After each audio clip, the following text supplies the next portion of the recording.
Assalamualaikum warahmatullahi wabarakatuh. Selamat datang semuanya di Astor, Asistensi Bersama Tutor. Kembali lagi bersama saya Mirza Iqbal Fadilah dari Akuntansi Perpajakan Angkatan 2019. Kali ini saya akan membahas objek PPNBM yang ada pada mata kuliah PPN.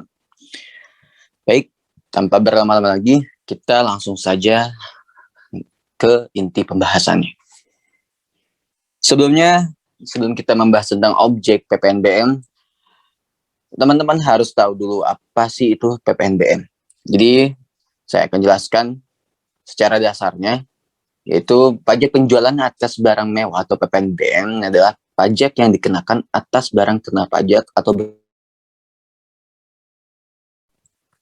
adanya PPNBM ini bertujuan untuk menciptakan keseimbangan beban pajak antara konsumen yang memiliki penghasilan tinggi dengan konsumen yang memiliki penghasilan rendah. Nah, selain itu, PPNBM juga bertujuan untuk mengendalikan pola konsumsi atas BKP mewah dan memberikan perlindungan kepada pengusaha lokal dalam memasarkan dagangannya.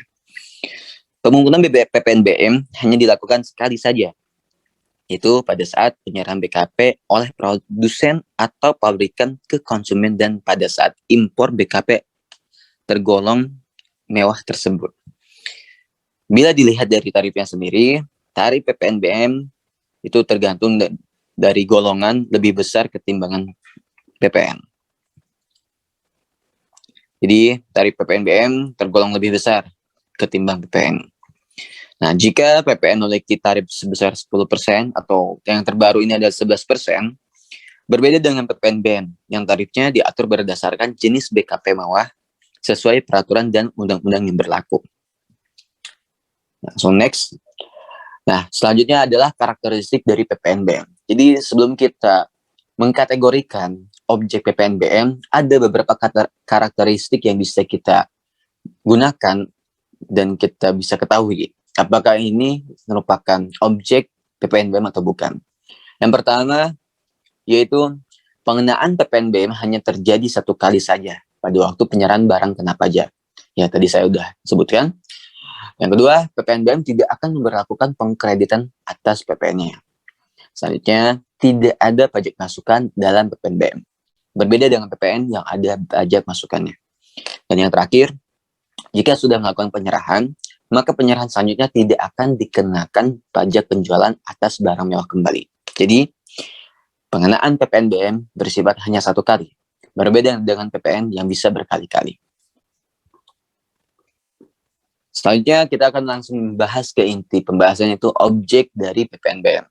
Ada 4 objek PPNBM. Yang pertama, yaitu objek PPNBM bukan merupakan barang-barang kebutuhan pokok.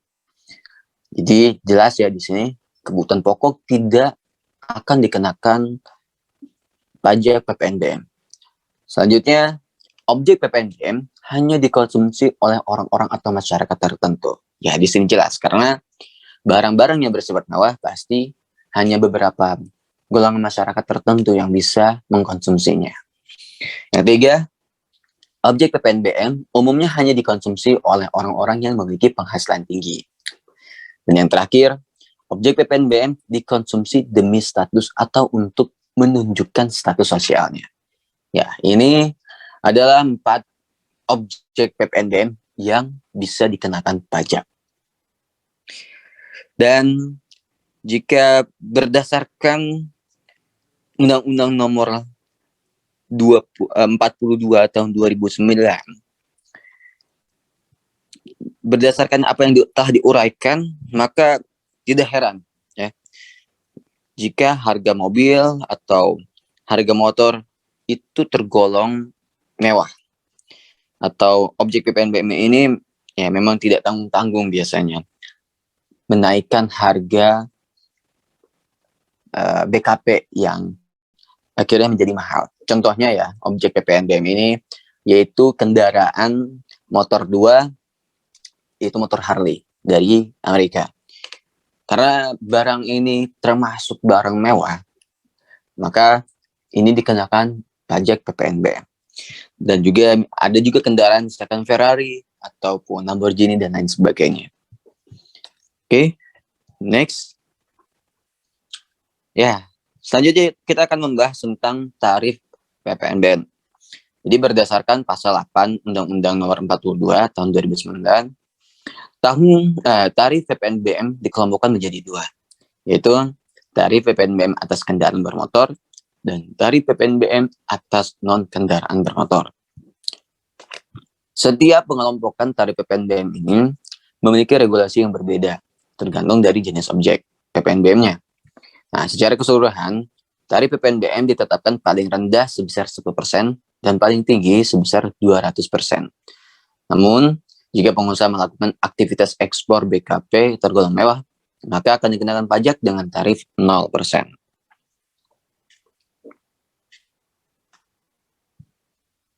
Selanjutnya yaitu tentang pelaporan PPNBM.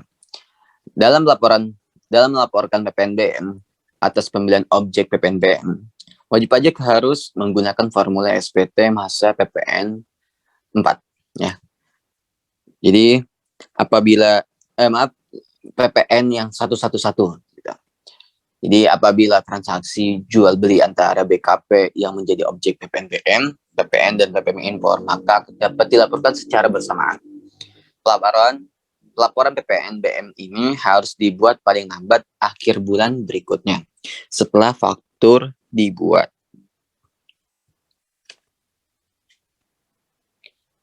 Nah, ini merupakan jenis barang yang tergolong mewah selain kendaraan bermotor beserta tarifnya. Ini kategori objek PPNBM selain atau non kendaraan bermotor.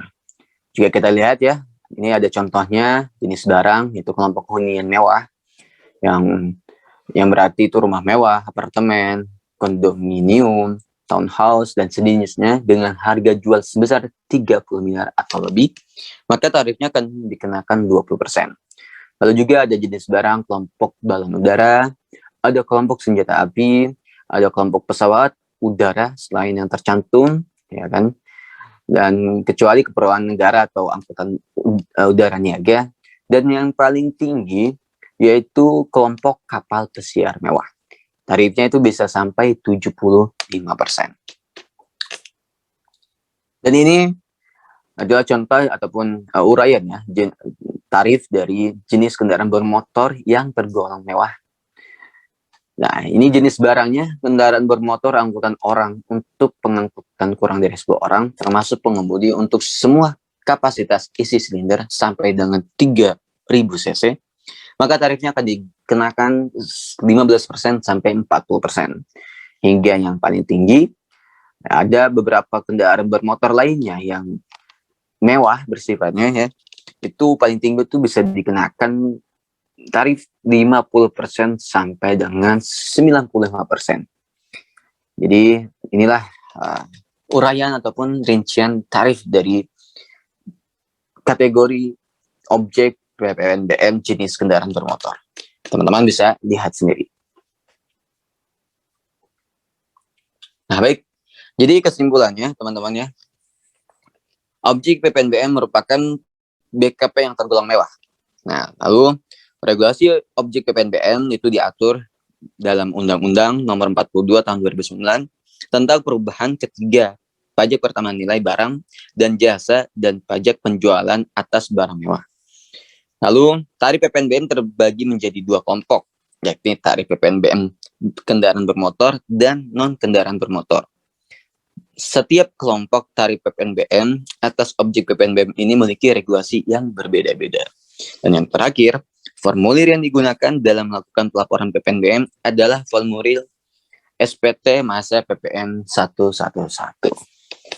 Baik, mungkin cukup sekian dari saya. Maaf jika memang ada yang masih belum jelas, dan terima kasih atas perhatiannya. Sampai jumpa di pertemuan Astor selanjutnya.